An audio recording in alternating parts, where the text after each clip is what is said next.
Hey there, your rockin' nature geek here, and this is Joshua Tree National Park.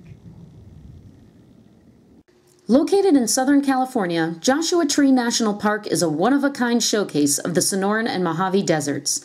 The park features amazing rock formations, cacti, and of course, the Joshua trees for which it was named. A host of wildlife makes their homes here as well, including mammals, insects, and reptiles. But being the bird geek that I am, the feathered residents really got my attention. The birds of Joshua Tree National Park each seem to have their own way of adapting to life in a place where heat is in abundance and water is sparse. At the campground where I stayed, this verdin was always a blur of activity. Although once this guy starts feeding chicks, he'll be even busier. Verdins construct nests resembling balls of sticks, and scientists have found that they change the orientations of their nest entrances according to the seasons. Nests constructed early in the breeding season face an easterly direction, but come mid-April to early May, verdins build their nests with the entrances facing southwest. Why? The answer is blowing in the wind. When temperatures are cooler in the spring, verdins face the entrances away from the prevailing winds in order to conserve heat, just as we might keep the windows of our houses shut on a cool spring day.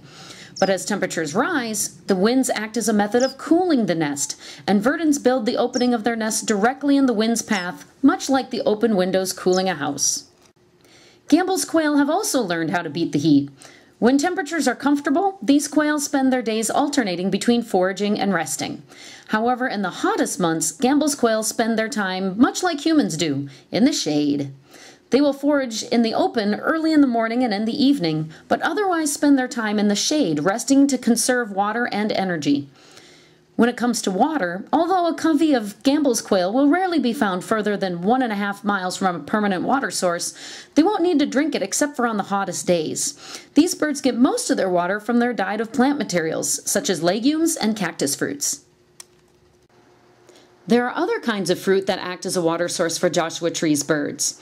This is desert mistletoe, a parasitic plant that obtains water from its host. But in turn, the mistletoe's juicy berries are the sole source of water for the phainopepla when in season. When the desert mistletoe is producing berries, the phainopepla will consume over 1,100 per day, and in the process provide a service for the mistletoe, as the seeds will only germinate after passing through the digestive system of an animal.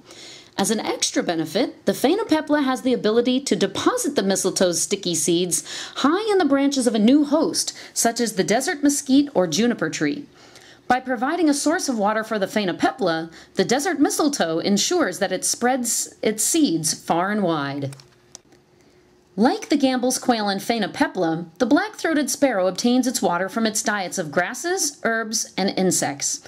However, these attractive songsters have proven themselves tougher than any other North American seed eater when it comes to surviving in the desert. When grasses, herbs, and insects become unavailable, the black-throated sparrow has the ability to survive on dry seed alone, with no water intake and without reducing their activity level. To further conserve water, black-throated sparrows have been known to use rodent burrows like these to escape the desert heat. Hopefully the burrows weren't otherwise occupied at the time. The black-throated sparrow may be considered the best desert-adapted seed eater in North America, but the rock wren has got to be one of the best of all birds when it comes to desert survival.